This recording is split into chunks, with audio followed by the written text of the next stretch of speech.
વર્ષના senior citizen સાથે 1.15 કરોડની છેતરપિંડી કરનાર 5 આરોપીઓને ક્રાઇમ બ્રાન્ચની ટીમે પકડી પાડ્યા છે। આરોપીઓ સિનિયર સિટીઝનોને તમારા પાર્સલમાં ડ્રગ્સ આવ્યું કહીને ફ્રોડ કરતા હતા। આજકાલ ડિજિટલ એરેસ્ટના કેસ વધી રહ્યા છે, ત્યારે 90 વર્ષના સિનિયર સિટીઝનને વિડીયો કોલ કરીને કે પોતે મુંબઈ પોલીસના અધિકારી બોલતા હોવાનું કહીને મુંબઈથી ચાઇના મોકલેલા કુરિયર પાર્સલમાંથી ડ્રગ્સ તેમજ અન્ય વસ્તુ મળી હોવાની ફરિયાદી પણ મની લોન્ડરિંગનો કેસ થયો હોવાનું કહીને સુપ્રીમ કોર્ટ ઓફ ઇન્ડિયા તેમજ ઈડીના લોગાવાળા બોગસ લેટરપેડ ફરિયાદીને મોકલી તેમની ધરપકડ કરવાની ધમકી આપી ફરિયાદીને ડિજિટલ એરેસ્ટ કરી તેમની પાસેથી બળજબરીપૂર્વક 1,15,50,000 રૂપિયા ઓનલાઈન ટ્રાન્સફર કરાવી લેવાના ગુનામાં સુરત શહેર સાયબર ક્રાઇમ સેલ દ્વારા 5 આરોપીની ધરપકડ કરવામાં આવી છે અને એકને વોન્ટેડ જાહેર કરવામાં આવ્યો છે। સુરત શહેર પોલીસ દ્વારા સાયબર ક્રાઇમનો ફ્રોડ આચરનાર વિરુદ્ધ એક મુહિમ ચલાવવામાં આવી છે। થોડા સમય પહેલાં જ સાયબર ક્રાઇમની ટીમો દ્વારા અલગ અલગ જગ્યા ઉપર રેડ કરી અને 15થી વધુ લોકોની ધરપકડ કરવામાં આવી છે અને આમાં 1800થી 1900 જેટલા NCCRP પોર્ટલ ઉપર આ એકાઉન્ટોની કમ્પ્લેન કરવામાં આવી હતી। 29થી વધુ રાજ્યો અને કેન્દ્રશાસિત પ્રદેશો પણ આનો ભોગ બનેલા છે। આ સાયબર ક્રાઇમ ફ્રોડનો આ લોકોની પૂછપરછ દરમિયાન 300થી વધુ તો અંદાજિત ફરિયાદો રજીસ્ટર થયેલી પ્રાથમિક હકીકત દરમિયાન મળી આવી છે। આ તપાસ દરમિયાન સાયબર ક્રાઇમ સેલની ટીમને કાલે એક વધુ સફળતા મળી છે। એક 90 વર્ષના સિનિયર સિટીઝન કાકાને આ લોકોએ પોતાનું 400 ગ્રામ જેટલું MD તમારું કુરિયરમાં આવ્યું છે અને આ ધમકી આપી મુંબઈના police officer, ED, CBI, supreme court વગેરે નામની ધમકીઓ આપીને ખોટા લેટરો, ખોટા ઓર્ડરો બતાવી કાકા પાસે અંદાજે ₹1.25 કરોડ રૂપિયા 1,15,00,000 જેટલી વસૂલાત કરી લેવામાં આવી હતી।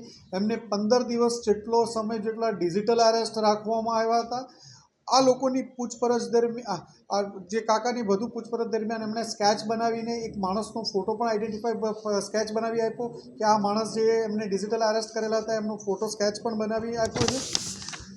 આ બાબતે એમને સાયબર ક્રાઇમ સેલનો સંપર્ક કરતાં એમનું 1930 પોર્ટલ ઉપર કમ્પ્લેન કરવામાં આવી હતી અને એના પછી એમની અલગ અલગ માહિતીઓ એકઠી કરવામાં આવી હતી। સાયબર ક્રાઇમ સેલની ટીમને કાલે એક માહિતી મળી હતી કે આ લોકો આ ગેંગ જે ડિજિટલ એરેસ્ટમાં સંડોવાયેલ છે, આ ગેંગ દ્વારા અલગ અલગ બેન્કોમાંથી કરંટ એકાઉન્ટમાંથી કેશ વિડ્રો કરવામાં આવે છે।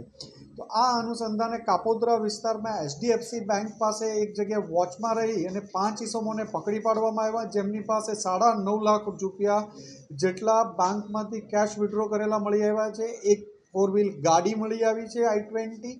આ 5 જે માણસો પકડાયા છે એમાં રમેશ કાતરિયા, ઉમેશ કરશનભાઈ જિંજાળા, નરેશ હિંમતભાઈ સુરાણી, રાજેશ અર્જણભાઈ દિહોરા અને ગૌરાંગ હરસુરભાઈ રાખોલિયા છે।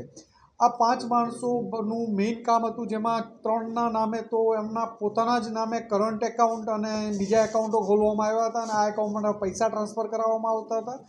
આમનો સાથે એક જે વોન્ટેડ આરોપી છે પાર્થ સંજય ગોપાણી, જે કંબોડિયા છે હાલમાં 6 મહિનાથી, આ ચાઇનીઝ ગેંગો સાથે સંપર્કમાં રહી ઇન્ડિયન અને ચાઇનીઝ ભેગા થઈ અને આ ગેંગ ડિજિટલ એરેસ્ટ સાથે જ સંકળાયેલ છે। આવી રીતે અલગ અલગ વૃદ્ધોને અલગ અલગ લોકોને ટાર્ગેટ કરી અને એમની પાસેથી મોટી રકમ પડાવતી હોય છે। આમણે પાસેથી એક i20 ગાડી પણ કબજે લેવામાં આવી છે। આ ગાડીનું આ લોકો પોતાનું જે તાજેતરમાં ઓફિસમાં રેડ સાયબર ક્રાઇમ સેલ દ્વારા કરવામાં આવી હતી, એટલે આ લોકો ગાડી એક i20 રાખી હતી જેનું રોજનું ભાડું 1000 રૂપિયા લેખે ચૂકવતા હતા અને ગાડીમાં જ તે આ લોકો પોતાની ઓફિસ બનાવી અને કામ કરતા હતા।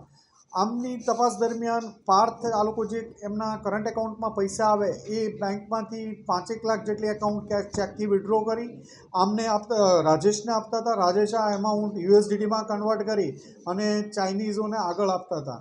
આમના આંગડિયાના ટ્રાન્ઝેક્શનો, USDTના ટ્રાન્ઝેક્શનો અને બેંક એકાઉન્ટ, ડેબિટ કાર્ડ વગેરે ઘણી બધી વસ્તુઓ આમની પાસેથી કબજે લેવામાં આવી છે। આમના વિરુદ્ધમાં જ અલગ અલગ રાજ્યોમાં 14 રાજ્યોમાં NCCRP પોર્ટલ ઉપર 28થી વધુ કમ્પ્લેનો થઈ છે। મેજોરિટી કમ્પ્લેન ડિજિટલ એરેસ્ટની હોવાની જ શક્યતા છે। તો ટૂંકા સમયમાં સાયબર સેલ દ્વારા 20થી 25 આરોપીઓને ટોટલ પકડી પાડવામાં આવ્યા છે અલગ અલગ સાયબરના ફ્રોડમાં। લોકોને એક નમ્ર અપીલ ફરીથી કરશું કે પોલીસ, ઈડી, કસ્ટમ કોઈ પણ વિભાગ દ્વારા ક્યારેય પૈસા ભરવામાં કહેવામાં આવતું નથી. કોઈને બાંધીને ઘરમાં રાખવામાં, ડિજિટલ એરેસ્ટ કરવામાં આવતા નથી. એટલે આવો કોઈ પણ પ્રકારના કોલ આવે તો એ અવોઇડ કરવા.